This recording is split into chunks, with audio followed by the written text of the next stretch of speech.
Sa inyo kung paano namin ito ibabalance at lalagyan ng tornilyo.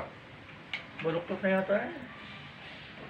So, Pinapapalo yan eh. ito ang unang gagawin. Ang ginawa dito,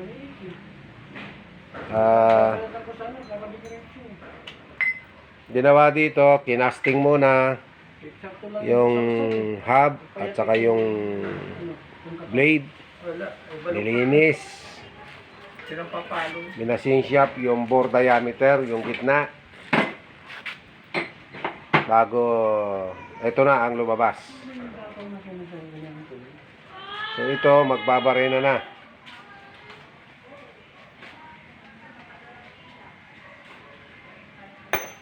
Nakahanda na yung barena, sineset na. Ito na.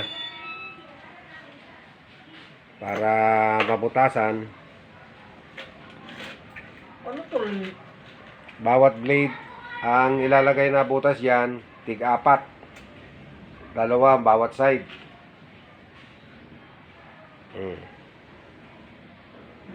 Makikita nyo to pag yung naikabit na lahat at lalagyan ng tornilyo bago i-balance.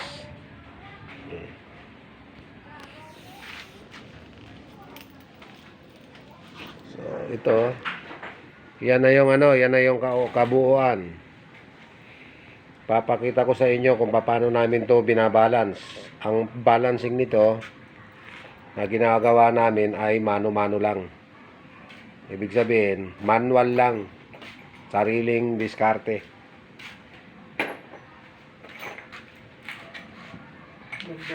Oh. Ito sila.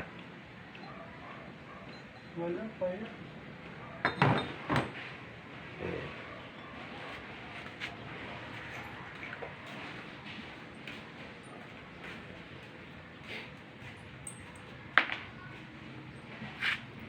Ito yung ginagamit sa cooling tower na kung mapapansin nyo na yung cooling tower na malaking kudrado nakapatong sa ibabaw ng building. Ito yung ginagamitan niya. Bawat isang cooling tower meron siyang lumalabas na 8 piraso na ganito. Ginagamit to para sa aircon, mga centralized aircon, o kaya ginagamit sa ice plant.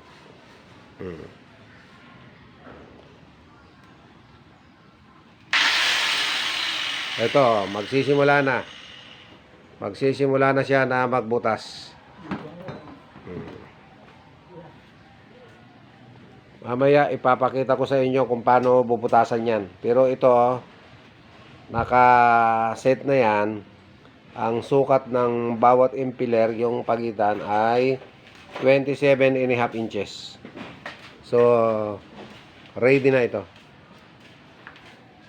Mamaya ipapakita ko sa inyo kung paano siya binabarena.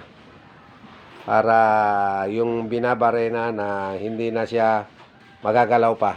As is na ito. Kaya, yun, panoorin nyo na lang kung paano gumagawa ng impeller yung para sa cooling tower. Okay. Thank you.